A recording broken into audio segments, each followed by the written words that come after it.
ഈശോമിശിഹായ്ക്ക് സ്തുതിയായിരിക്കട്ടെ. വിശുദ്ധ മത്തായി അറിയിച്ച സുവിശേഷം 8-ാം അധ്യായം 2-ാം വാക്യം. ഒരു കുഷ്ഠരോഗി അടുത്തു വന്ന് താണ് വണങ്ങി പറഞ്ഞു. ഈശോ മലയിൽ നിന്ന് താഴേക്ക് ഇറങ്ങിയപ്പോൾ ഈശോയുടെ അടുക്കലേക്ക് ഓടി വരുന്ന ഒരു കുഷ്ഠരോഗിയെ നമ്മൾ കാണുന്നുണ്ട്.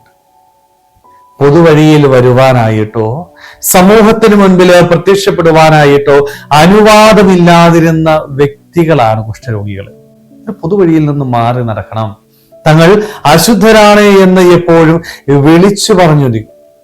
ഇങ്ങനെ പൊതുവഴിയിൽ നിന്ന് മാറ്റി നിർത്തപ്പെട്ട ഈ കുഷ്ഠരോഗി വിശ്വാസത്തോടെ ഈശോയുടെ സന്നിധിയിലേക്ക് ഓടി വരികയാണ്. കാരണം അവന്റെ ജീവിതത്തില് ഈശോയിൽ നിന്ന് അനുഗ്രഹം വേണം.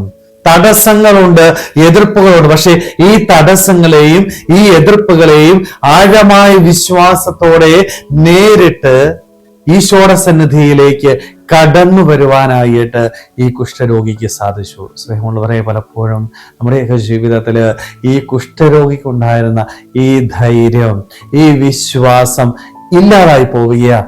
ജീവിതത്തിൽ ഒരു പ്രതിസന്ധി ഉണ്ടാകുമ്പോൾ, ഒരു പ്രശ്നം ഉണ്ടാകുമ്പോൾ പലപ്പോഴും ദൈവസന്നിധിയിൽ നിന്ന് അകന്നിരിക്കുന്ന വ്യക്തികളായിട്ടൊന്ന് മാറുകയാണ്. ദൈവത്തെ കുറ്റം പറഞ്ഞ് കടന്നു പോകുന്ന വ്യക്തികളായിട്ട് മാറുകയാണ്. സ്നേഹമുള്ളവരെ, ഈ ഒരു സാഹചര്യത്തില് നമുക്കും ഈ കുഷ്ഠരോഗിയെ പോലെ ആഴമായ വിശ്വാസം ഉണ്ടാവണം.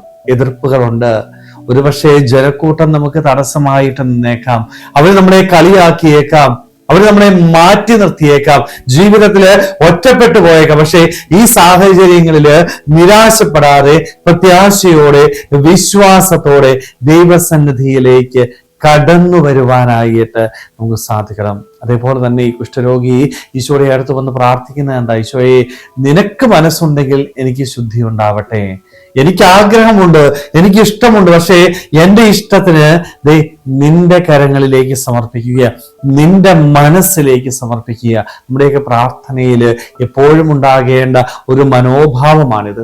ഒരിക്കലും നമ്മുടെ ആവശ്യങ്ങളല്ല, മറിച്ച് ദൈവത്തിന്റെ ഹിതം എൻ്റെ ജീവിതത്തില് നിറവേറട്ടെ എന്ന് പ്രാർത്ഥിക്കാനായിട്ട് നമുക്ക് സാധിക്കും. കാരണം തമ്പുരാന്റെ ഹിതം നിറവേറുമ്പോൾ അവിടെ ഒരിക്കലും ഒരു കുറവും എൻ്റെ ജീവിതത്തില് എനിക്ക് ഉണ്ടാവില്ല, മറിച്ച് അവിടെയൊക്കെ ദൈവത്തിന്റെ അനുഗ്രഹം നമുക്ക് ലഭിക്കും. സ്നേഹമുള്ളവരെ, അതുകൊണ്ട് നമുക്ക് ഈ കുഷ്ഠരോഗിയെ പോലെ വിശ്വാസത്തോടെ ദൈവസന്നിധിയിലേക്ക് കടന്നു വരുവാനായിട്ടും നമ്മുടെ ഇഷ്ടങ്ങള് ദൈവത്തിന്റെ ഹൃദയത്തിന്, അവന്റെ മനസ്സിന് സമർപ്പിച്ചുകൊണ്ട് അവനിൽ നിന്ന് അനുഗ്രഹങ്ങൾ നേടിയെടുക്കാനായിട്ട് നമുക്ക് ഓരോരുത്തർക്കും ആത്മാർത്ഥമായി ആഗ്രഹിക്കാൻ ശ്രമിക്കാം. ദൈവം നമ്മളെല്ലാവരെയും സമൃദ്ധമായിട്ട് അനുഗ്രഹിക്കട്ടെ.